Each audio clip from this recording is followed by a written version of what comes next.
Hello Inflovers, berjumpa kembali. Video kali ini membahas tentang 13 peninggalan sejarah di Gorontalo. Sebelum kita membahas, jangan lupa tekan tombol like, subscribe dan juga nyalakan lonceng notifikasinya, agar tidak ketinggalan berita seputar informasi.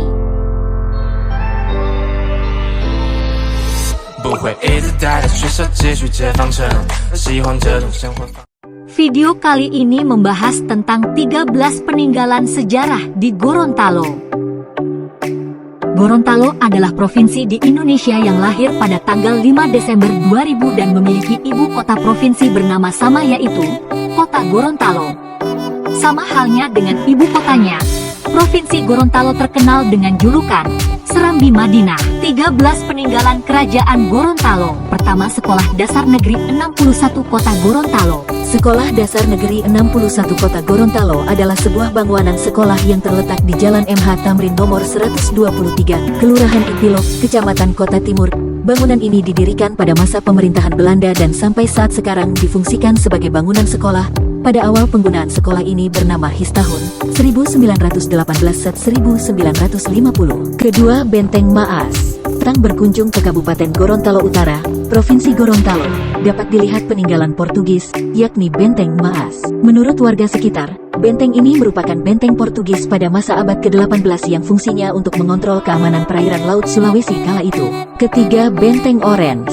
Benteng Orange adalah sebuah benteng yang terletak di Bukit Arang yang masuk wilayah administratif lingkungan I, Desa Dambalo, Kecamatan Kuandang, Kabupaten Gorontalo Utara, Provinsi Gorontalo. Lokasi ini berada sekitar 61 km dari kota Gorontalo, atau 2 km dari pusat kota Kuandang, ibu kota Kabupaten Gorontalo. Keempat, Benteng Otanaha. Bangunan ini merupakan bekas peninggalan penjajah yang dibangun oleh penjajah Portugis pada abad ke-15. Benteng Otanaha digunakan para raja Gorontalo sebagai tempat perlindungan dan pertahanan. Kelima, Masjid Hunto Sultan Amai. Masjid Hunto Sultan Amai adalah masjid tertua yang ada di Provinsi Gorontalo. Masjid ini dibangun pada tahun 899 Hijriah. Bertepatan dengan 1495 Masehi oleh Sultan Amai, pemimpin kerajaan Gorontalo yang pertama kali masuk Islam dan diberi nama Masjid Hunto Sultan Amai. Hunto singkatan dari Ilo Huntungo berarti basis atau pusat perkumpulan agama Islam kala itu. Lokasi Masjid Hunto Sultan Amai berada di Kelurahan Biawu, Kecamatan Kota Selatan, Kota Gorontalo. Keenam, Kantor Pos Gorontalo. Bangunan yang merupakan saksi sejarah masa penjajahan kolonial Belanda di wilayah Gorontalo itu masih berdiri kokoh hingga saat ini. Menurut sejarah di tempat ini, kaum muda Gorontalo yang dipimpin oleh Bapak Nani Wartabone mengibarkan bendera merah putih pada tanggal 23 Januari tahun 1942 setelah berhasil mengalahkan Belanda. Ketujuh, Menara Pakaya Limboto. Menara Pakaya Limboto atau Menara Keagungan, sebuah menara dengan konstruksi dari baja yang terletak Kota Limboto, Kabupaten Gorontalo, Indonesia. Menara dengan ketinggian 65 meter yang menyerupai Menara Eiffel ini menjadi salah satu simbol Kota Limboto dan menjadi salah satu tujuan wisata populer di Gorontalo. Kedelapan, Monumen Nani Wartabone.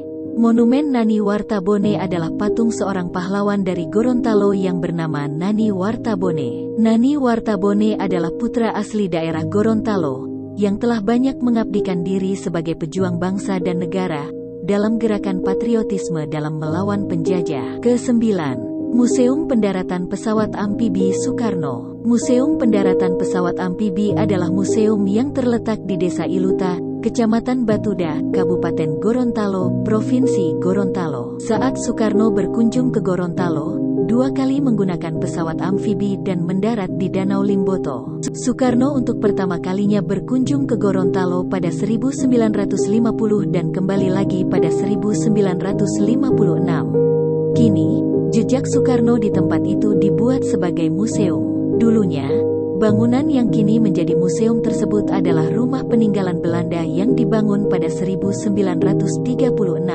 Selanjutnya, pada tanggal 29 Juni tahun 2002 rumah itu direnovasi dan diresmikan oleh Presiden RI yang kelima, Megawati Soekarnoputri, sebagai museum. Ke-10, Pemakaman Suci Ju Panggola. Pemakaman Suci Ju Panggola dibangun abad ke-14 terletak di Kecamatan Dembei, 8 km dari pusat kota barat di kota Gorontalo. Orang Gorontalo yang tinggal di sekitar kuburan menganggap pemakaman ini sebagai tempat suci karena memiliki karakteristik yang unik terkait dengan budaya Islam. Oleh karena itu, tidak mengherankan untuk mengetahui bahwa banyak pengunjung melakukan meditasi di sekitar daerah pemakaman.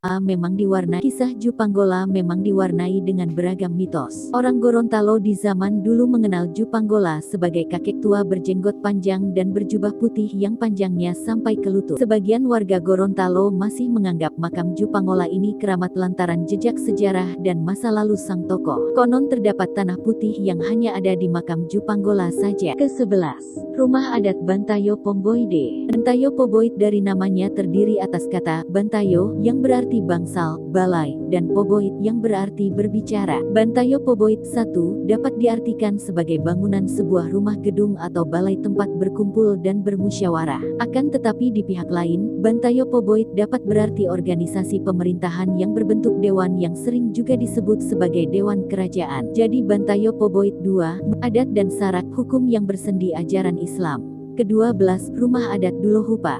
Rumah adat Dulohupa adalah salah satu rumah tradisional yang ada di Provinsi Gorontalo. Bentuk rumah adat tersebut berupa panggung yang terbuat dari papan dengan bentuk atap spesifik Gorontalo. Rumah adat Dulohupa di Gorontalo dibangun berlandaskan prinsip-prinsip dan kepercayaan. Dilansir dari buku Arsitektur Benteng dan Rumah Adat di Sulawesi, 2018 karya Kasdar, rumah adat Dulohupa dibuat berdasarkan tatatan adat. Ke-13 atau terakhir situs Taman Purbakala Kota Jin. Kota Jin merupakan tumpukan batu yang memiliki goa di dalamnya atau dalam bahasa setempat disebut Ota Lojin. Ota berarti benteng atau istana, sedangkan Lojin adalah miliknya para jin, sehingga Ota Lojin berarti benteng atau istananya para jin. Tak ada yang mengetahui secara pasti mengapa desa itu dinamakan Kota Jin.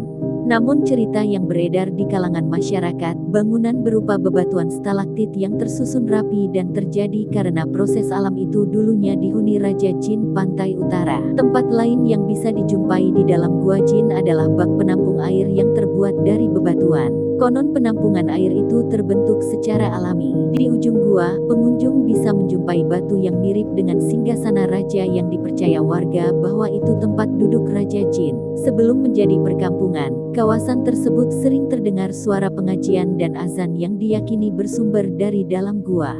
Itulah 13 peninggalan sejarah yang ada di kota Gorontalo. Mari kita budidayakan peninggalan bersejarah agar kita tidak akan lupa perjuangan para pahlawan-pahlawan yang sudah memperjuangkan kemerdekaan sampai saat ini. Untuk itu para inflovers, jangan lupa like dan bagikan video ini di media sosial Anda agar menambah pengetahuan dan sekaligus di subscribe channel seputar informasi dan sampai jumpa kembali dengan info terbaru lagi.